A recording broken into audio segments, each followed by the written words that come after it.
نون league کے رہنما احسن اقبال کا کہنا ہے تحریک انصاف نے فورن فنڈنگ کے متعدد اکاؤنٹ چھپائے۔ عمران خان مسٹر کلین نہیں، مسٹر کرپشن اور مسٹر انا پرست ہیں۔ انہیں ہٹلر نہیں بننے دیں گے، جھوٹ بے نقاب کریں گے۔ ہم نے سیاسی ساکھ داؤ پر لگا کر مشکل فیصلے کیے، معیشت بحال کر کے دکھائیں گے۔ انہوں نے لاہور میں پریس کانفرنس کی۔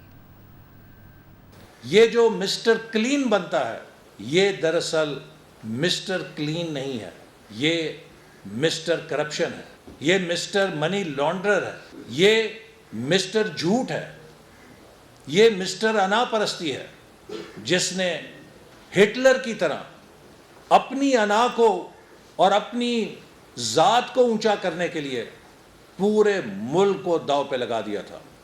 عمران خان، ہم تمہیں ہٹلر نہیں بننے دیں گے۔ میرا ایمان ہے کہ وہ سودا جو جھوٹ پہ مبنی ہو، جو انا پرستی پہ مبنی ہو، وہ کبھی دیر پا نہیں ہوتا۔ اس نے جلسوں میں کھڑے ہو کر میرے خلاف کہا ہے کہ تم چور اور ڈاکو ہو۔ عمران خان، میں تمہارے خلاف مقدمہ قائم کرنے جا رہا ہوں۔ پاکستانی سیاست کے سب سے بڑے چور اور ڈاکو تم ہو۔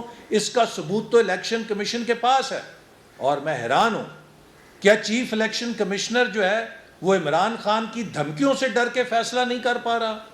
میں امید کرتا ہوں کہ الیکشن کمیشن آزادانہ طور پہ فورن فنڈنگ کیس کا فی الفور فیصلہ کرے گا، چونکہ یہ پاکستان کی سیاسی تاریخ کا سب سے بڑا کرپشن کا کیس ہے، سب سے بڑا منی لانڈرنگ کا کیس ہے، اور یہ سب کھیل عمران خان کے دستخطوں سے کھیلا گیا ہے۔ اور ہم نے ثابت کیا ہے کہ ہم نے وہ مشکل فیصلے بھی کیے ہیں جو شاید کوئی سیاسی حکومت کرنے سے 100 دفعہ ہچکچاتی۔ تو اگلے چند ماہ کے اندر ہم اس معیشت کو مستحکم کر کے الیکشن کی طرف جائیں گے۔